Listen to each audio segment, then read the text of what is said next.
परमात्मा 3 बातें देख रहे हैं। एक है स्वभाव समर्पण, दूसरा है देह अभिमान का समर्पण और तीसरा संबंधों का समर्पण। देह अर्थात कर्म इंद्रियों के लगाव का समर्पण 3 चीजें दर्पण में देख रहे हैं। जब स्वभाव समर्पण होगा तब संपूर्ण मूर्त का साक्षात्कार होगा। सब इन तीनों का अर्थ है, हम चाहेंगे कि आप थोड़ा सा स्पष्ट करें।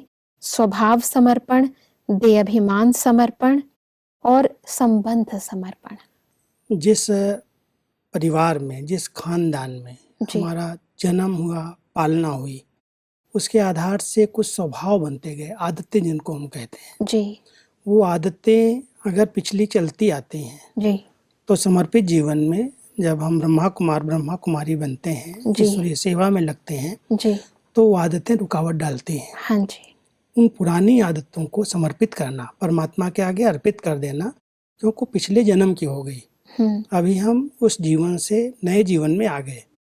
तो पहले अपने स्वभाव को चेक करना चाहिए कि मेरे पिछले स्वभाव, कईयों के बोलने के, खाने के, चलने के, रफडब व्यवहार करने के, ऐसे कई स्वभाव बन जाते, आदतें होती हैं जो उनको संग से, पढ़ाई से, जिस परिवार में रहे, जिसके साथ उठे बैठे, वो आदतें बनती गई। हाँ जी। उनका समर्पण, और साथ साथ जो हमारे संबंध हैं जिनमें हमने अपनी बुद्धि को लटकाया, ये मेरे लौकिक माँ हैं, बाप हैं, भाई हैं, बहनें हैं, बहुत सारे संबंधों का विस्तार है जी। उन विस्तारों में भी अभी बुद्धि न जाए, क्योंकि हमको अभी ईश्वरीय सेवा करनी है। हाँ जी। तो परमात्मा के साथ हम सब संबंध जोड़ करके उन संबंधों को भी उनके आगे अर्पित कर देते कि मेरे आप ही सब कुछ हैं जी।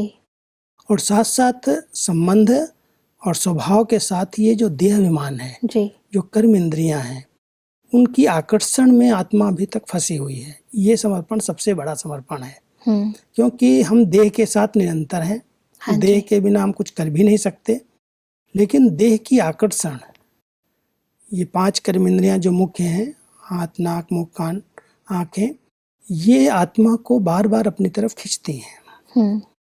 इन पर हमारा राज्य हो, स्वशासित आत्मा बन जाए, स्व पर शासन करना सीखे, तो ये कर्मेंद्रियों का, इस देह अभिमान का हम समर्पण कर दें कि बाबा ये सब आपकी हैं। तो हम जब समर्पित करेंगे तीनों चीज़ों को, देह अभिमान को, स्वभाव को और संबंध जो हमारे लौकिक बने हुए थे उनको, तब हम इस ईश्वरीय सेवा में समर्पित होकर के परमात्मा के कार्य में अच्छे सहयोगी और मददगार बन सकेंगे। भाई साहब, इससे संबंधित कई बार लोगों के प्रश्न होते हैं कि हम संबंधों का जब समर्पण करते हैं तो क्या कोई अगर परमात्मा के प्रति अपने जीवन को समर्पित करता है तो क्या उसका लौकिक के साथ व्यवहार नहीं रहता या कट ऑफ हो जाता है? नहीं, व्यवहार रखना अलग चीज़ है, लेकिन लगाव झुकाव रखना अलग चीज़ है। जी। व्यवहार है, कभी कोई ज़रूरत है, कोई बीमार है, कोई को आवश्यकता है, जाते हैं, मदद करते हैं जी। लेकिन उनके साथ इतना अटैच नहीं रहे जो बार बार वो खींचे। संबंध खींचते हैं, कोई छोटी भी बात होगी फट से एक दूसरे को सुनाएंगे, बात करेंगे, बुलाएंगे। तो जब हम ईश्वरीय सेवा में समर्पित हो गए, इस कार्य में लग गए, तो बार बार आना जाना, बात करना, लौकिकता व्यवहार करना वो कट हो जाता है। जी जी जी। समय पर साथ देना, मदद करना, संबंध बने हैं उनको निभाना, वो अलग बात होती है। दुनिया में भी जब हम एक नया संबंध जोड़ते हैं, किसी की यदि शादी भी होती है तो वो उतना ही फिर गैप थोड़ा सा मेंटेन करके रखते हैं।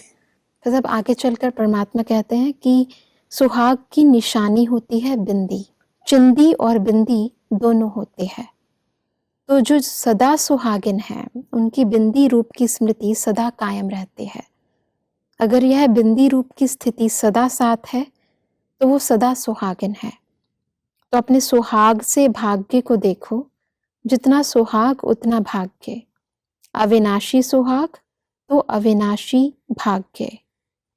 ये वास्तव में लौकिक जीवन में भी जी।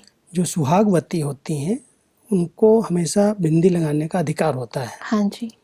जब कोई कारण से सुहाग छूटता है तो बिंदी नहीं लगाते, चिंदी भी नहीं लगाते, मांग भी नहीं भरते हैं।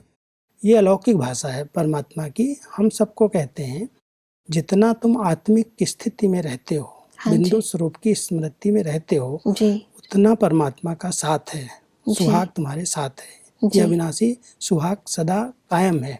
और जिसके साथ परमात्मा है तो उसका भाग्य तो ऊंचा है ही। इसलिए बिंदु स्वरूप की स्मृति में स्थित रहना अर्थात सदा सुहागिन बन करके रहना। हाँ जी। मैं एक आत्मा हूँ, देहमान से हम न्यारे हैं, और जब आत्मिक स्थिति की बिंदी लगी हुई है तो परमात्मा साथ है, जी। सुहाग हमारा कायम है। जी। और जब सुहाग कायम है तो हमारा ऊंचे से ऊंचा भाग्य बना हुआ है। और इसके लिए परमात्मा कहते हैं कि अपना सुहाग सदा कायम रखने के लिए आपको 4 बातें सदा याद रखनी है।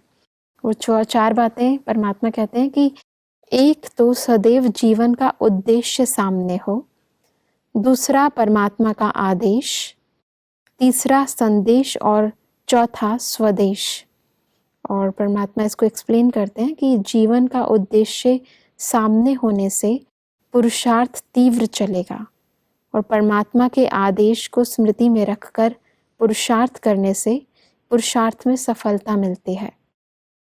सभी को संदेश देना है और जिसको सर्विस भी कहा